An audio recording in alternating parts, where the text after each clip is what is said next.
രാത്രിയിലെ സുഖകരമായ ഉറക്കത്തിന് ശേഷം ഞങ്ങൾ ഇന്ന് ഡൽഹിയിൽ നിന്ന് ആഗ്രയിലേക്ക് തിരിക്കുകയാണ് കേട്ടോ. കൃത്യം 7 മണിക്ക് തന്നെ എല്ലാവരോടും ഞാൻ വരാൻ പറഞ്ഞിരുന്നതനുസരിച്ച് 6:50 ആയപ്പോഴത്തേക്കും ഞങ്ങളുടെ എല്ലാ ടീമും റെഡിയാണ് കേട്ടോ. ഇന്ന് ഞങ്ങളുടെ ഫുൾ ലഗേജുമായിട്ടാണ് ഞങ്ങളുടെ യാത്ര. ഇനി 3 ദിവസം വൃന്ദാവനത്തിലാണ് ഞങ്ങൾ താമസിക്കുന്നത്.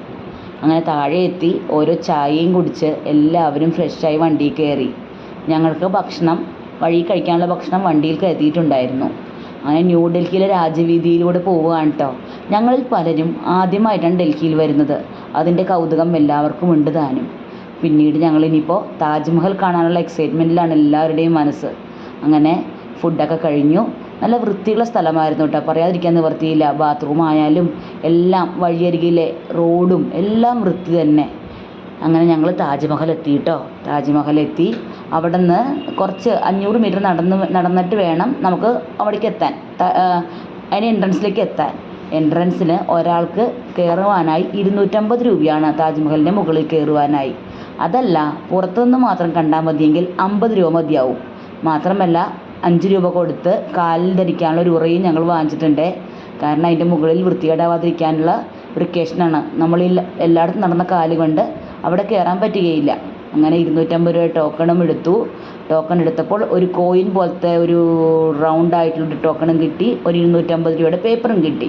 ഈ റൗണ്ട് കാണിച്ചാൽ മാത്രമേ നമുക്കകത്ത് കയറാൻ ഉള്ള വാതിൽ തുറക്കുകയുള്ളൂ. അതുമാത്രമല്ല, നമ്മുടെ എയർപോർട്ടിലുള്ള സെക്യൂരിറ്റി പോലെ കനത്ത ചെക്കിങ്ങും ഉണ്ട്. അങ്ങനെ ഫുഡ്, ഭക്ഷണ സാധനങ്ങളൊന്നും, ഒരു മിഠായി പോലും അകത്തേക്ക് അവർ കയറ്റുകയില്ല. കയ്യിൽ ഷുഗർകാരൊക്കെ മിഠായിയൊക്കെ കരുതിയിരുന്നെങ്കിലും അതൊക്കെ വാങ്ങിച്ചു വെച്ചിട്ടാണ് കേട്ടോ. അതാ തെളിഞ്ഞു വരണു താജ്മഹൽ ഞങ്ങളുടെ മുന്നിലേക്ക്. എൻ്റെ മനസ്സുണ്ടായ സന്തോഷമുണ്ടല്ലോ, പറയാൻ പറ്റില്ല. കാരണം കുട്ടിക്കാലത്തെ നമ്മൾ ബുക്കുകളിലല്ലേ മുംതാസും ഷാജഹാനെ പറ്റി പഠിച്ചിരുന്നു. അവരുടെ ദിവ്യ പ്രേമത്തെ പറ്റി പഠിച്ചിരുന്നു. ഷാജഹാൻ മുംതാസിന് വേണ്ടി ഉണ്ടാക്കിയ പ്രേമ കുടീരം അല്ലേ, അതൊക്കെ നമുക്ക് പണ്ട് തുടങ്ങിയ ഒരു ഹരമായിരുന്നു കേൾക്കുമ്പോൾ. ഞങ്ങൾ വിചാരിച്ചിരുന്ന സ്വപ്നം സഫലമായപ്പോഴുള്ള സന്തോഷം പറഞ്ഞറിയിക്കാൻ പറ്റുന്നുണ്ടായിരുന്നില്ല കേട്ടോ. ഞങ്ങളങ്ങോട്ട് വലിയൊരു സന്തോഷത്തിന് അതിൻ്റെ ഉള്ളിൽ കയറിയത്. പിന്നെ ഫോട്ടോ എടുപ്പായി. ഞങ്ങളും കുറേ പ്രേമരംഗങ്ങളൊക്കെ ഫോട്ടോ എടുത്തു കേട്ടോ. കാരണം നമ്മൾ എത്തിയേക്കണത് എവിടെയാണ്? താജ്മഹലിലാണ്. അപ്പോൾ ഞങ്ങളെല്ലാ കപ്പിൾസും അത് പറയായിരുന്നു കേട്ടോ. നമുക്ക് കുറച്ച് നേരം എല്ലാവരും കൈപിടിച്ചൊക്കെ താജ്മഹലിലേക്ക് കയറിയാൽ മതി എന്ന് പറഞ്ഞ് ഞങ്ങളെല്ലാവരും സന്തോഷത്തോടു കൂടി കപ്പിൾസൊക്കെ കൈയൊക്കെ പിടിച്ച് പ്രേമരംഗങ്ങളൊക്കെ അഭിനയിച്ചിട്ടാണ് താജ്മഹലിലേക്ക് കയറിപ്പോയത്. അപ്പോൾ അങ്ങേര് പല പല പോസുകൾ പറയുന്നുണ്ട്. അതനുസരിച്ച് ഞാൻ നിന്നും കൊടുക്കുന്നുണ്ട്. ചിലപ്പോൾ ഗോപിയേട്ടൻ ചീത്ത പറയും, വേണ്ട കേട്ടോ എന്ന് പറഞ്ഞ്. പക്ഷെ എന്താണാവോ, ഒന്നും മിണ്ടിയില്ല, എല്ലാത്തിനും ഇരുന്ന് തന്നു. അതിനുശേഷം ഞങ്ങൾ താജ്മഹലിൻ്റെ ഉള്ളിൽ കിടക്കുകയാണ്. പറയാതിരിക്കാൻ നിവർത്തിയില്ല. കൂറ്റൻ ആ വെണ്ണക്കൽ കൊട്ടാരത്തെ പറ്റി വർണ്ണിക്കുവാൻ എനിക്ക് വാക്കുകളില്ല കേട്ടോ. അതിൻ്റെ ഉള്ളിലാണ് മുംതാസിനെയും ഷാജഹാൻ്റെയും കബറടക്കിയിരിക്കുന്നത്.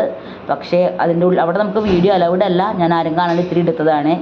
പിന്നെ പുറത്തേക്ക് വരുമ്പോൾ യമുന നദിയുടെ തീരത്ത് കാണേണ്ട കാഴ്ച തന്നെയാണ്. നമ്മൾ ശരിക്കും പണ്ടൊരു സക്കീർ ഹുസൈൻ ഒരു തബല കൊട്ടി പറയില്ലേ, വാ താജ്, അതെൻ്റെ കൂടെയുള്ള ഭാഗ്യലക്ഷ്മി പറയുകയും ചെയ്തു.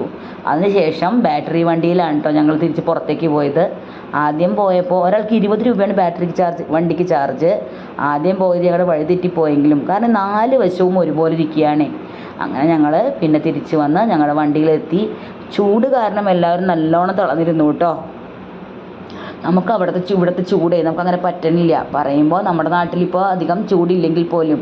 അങ്ങനെ ഞങ്ങൾ വൈകിട്ട് വൃന്ദാവനിലെത്തി.